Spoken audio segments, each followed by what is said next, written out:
All right, you guys, I don't know how I've gone so many years on YouTube driving cars, reviewing cars, without driving a Neon SRT-4. Somehow, last year, I drove Brandon's Caliber SRT-4. Insane, 500 wheel horsepower. If you haven't watched the video, go check it out. But today, we've got Taylor and his SRT-4 Mopar Stage 3 Mopar build. So we're gonna get into it. We're gonna do a walk around here. And yeah, we're gonna go for a bit of a drive because Brandon's done some updates with his car. So let's go.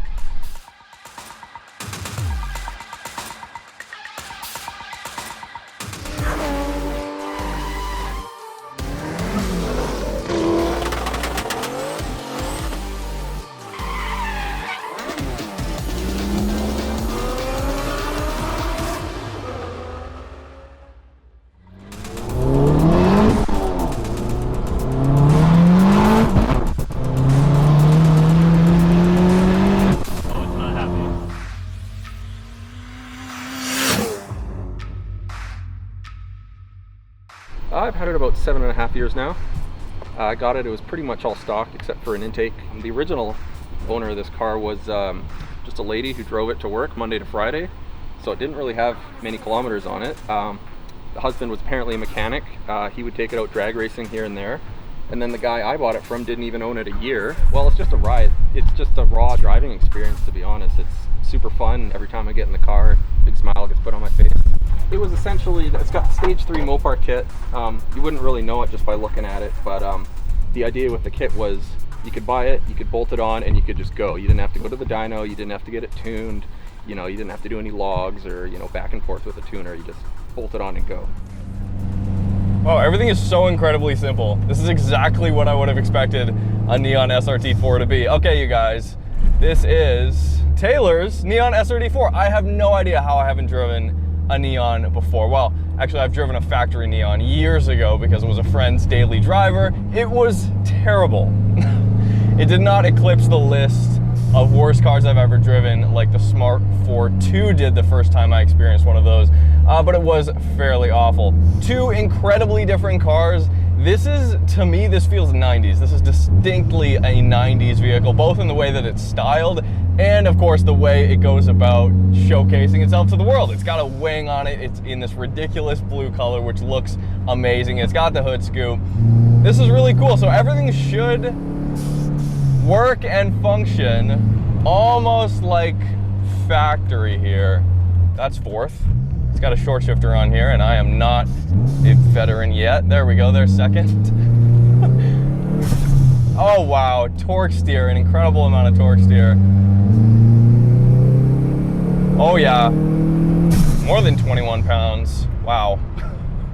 Yeah, there's nothing under 3,000 RPM, wow.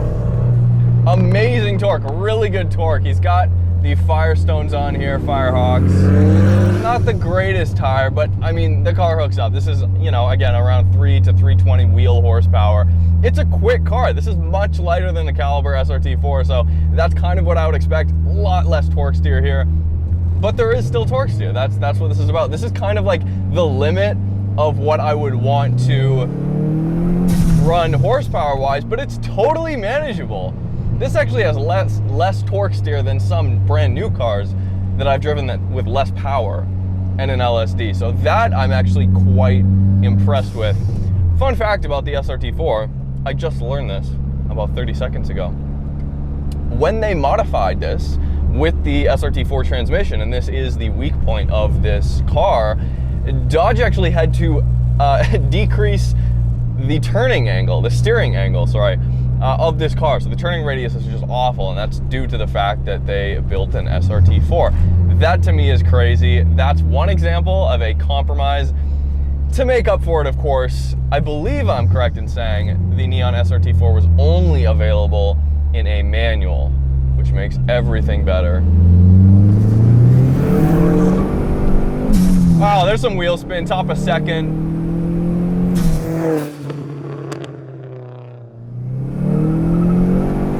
Pulling to the right a little bit.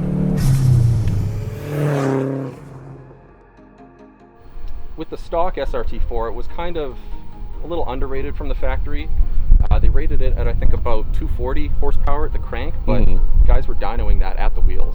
I did have a tune last year on the stock turbo, and that was pushing 272 to the wheels and like 346 foot-pounds of torque. Wow. So I could imagine this would be more than that. Definitely lives up to the reputation of the weak transmission.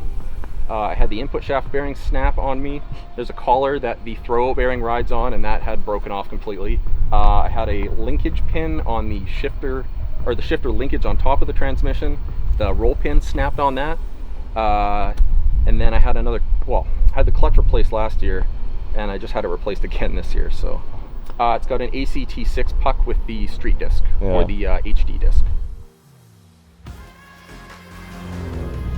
As far as the gauge cluster goes, love it. Silver, simple, on black. 6-puck here is aggressive. It's still usable. I would not really want to daily this or kind of sit about in traffic. That to me would get a little bit annoying, but. So Taylor's got a buddy who is a Viper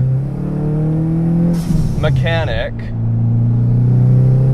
Viper technician, whatever you want to call it, and he's installed all these parts. So it makes sense because you're going with Mopar itself, which is already pretty cool. It's like an in-house tuning company of Dodge, of course. So to have somebody who's going to come on and who has all the experience in other Dodges, just kind of probably can work around those little small issues you might encounter in the process. This exhaust is amazing, you guys. Never gets old. He's got some data on here.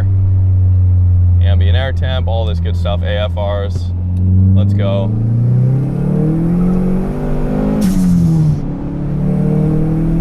Wow, around 4,000 RPM in second gear, the tires chirp like again. So sometimes first will hook up, but then top of second really gives you the impression of actually how much power it's making. Wow.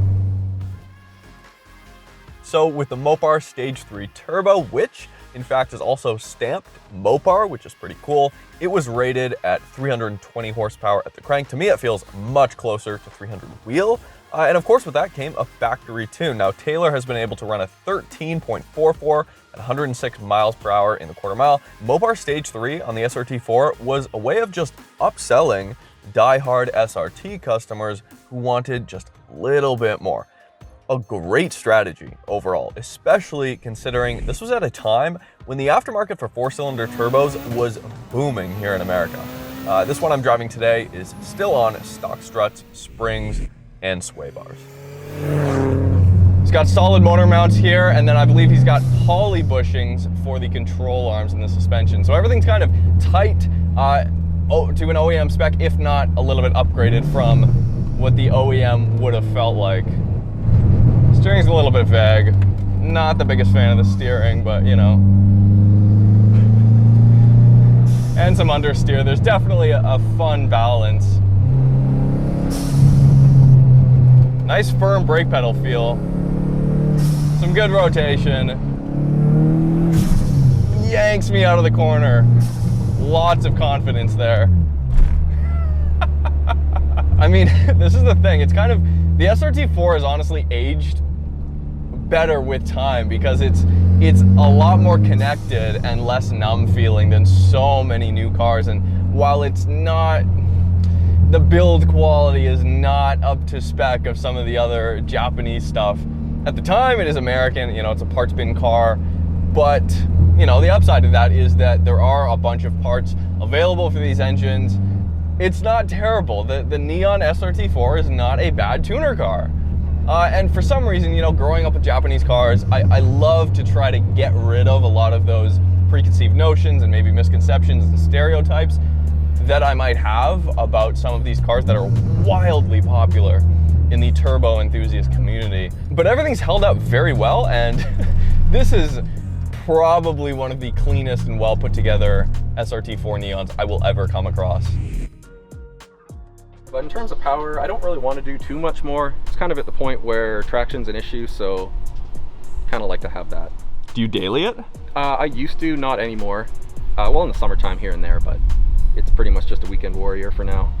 There is actually a thing I have for the Stage 3 kit that I don't have installed yet called the Turbo Toys.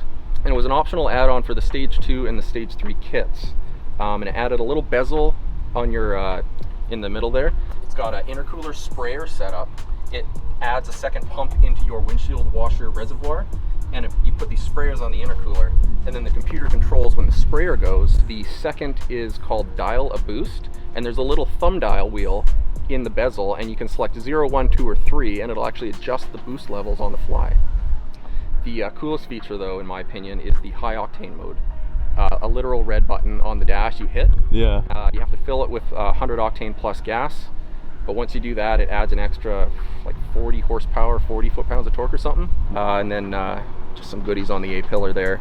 Got a voltmeter, got a AEM wideband O2 gauge, and then a Diablo tuner handheld that serves as a heads-up display.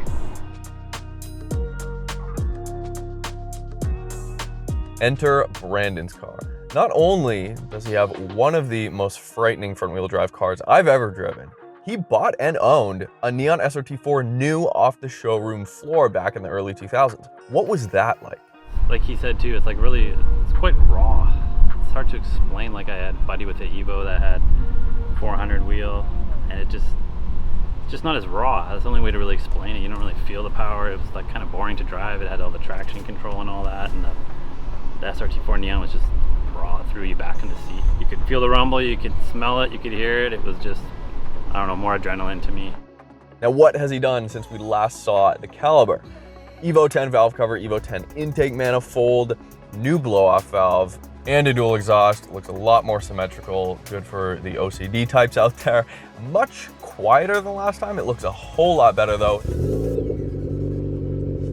Solid motor mounts in it now instead of inserts.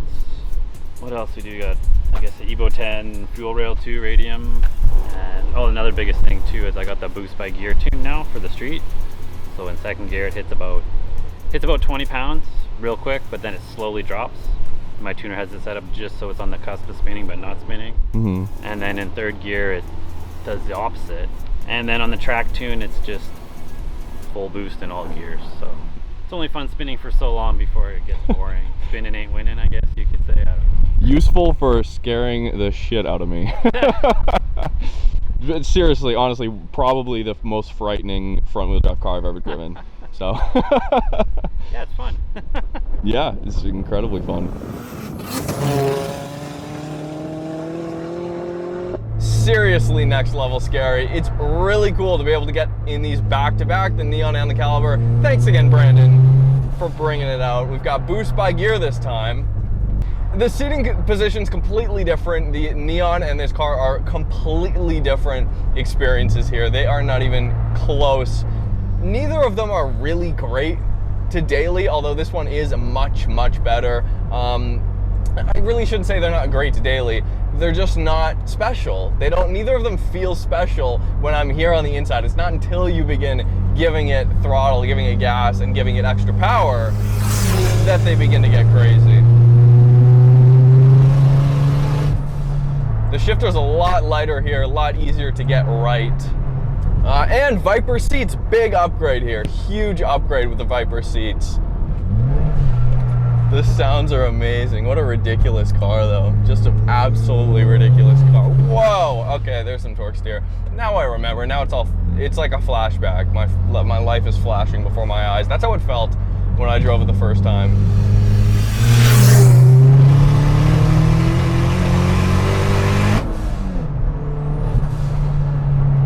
Do a little first gear roll on here.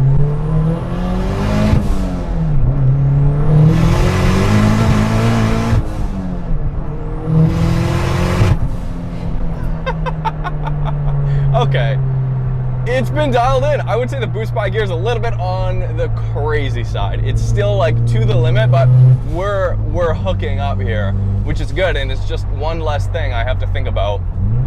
Wow, that's phenomenal, Brandon. That is amazing. Second gear before was like, to get it to hook up was an incredibly tall order.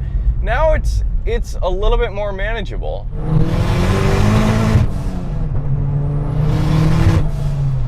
Oh my, all right.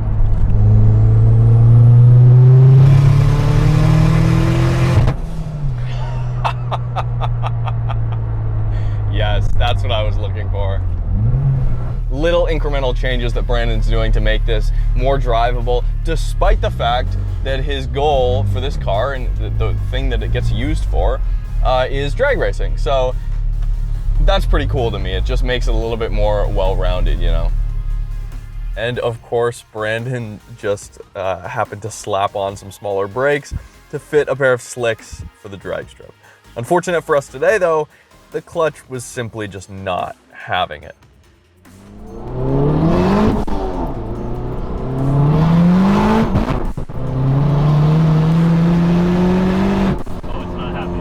Thank you so much for watching. This was Taylor's Neon SRT-4. Thank you guys for coming out. Thanks for watching. Hit me up on Instagram. Hit the guys up on Instagram. Their stuff will be in the description. See you next time.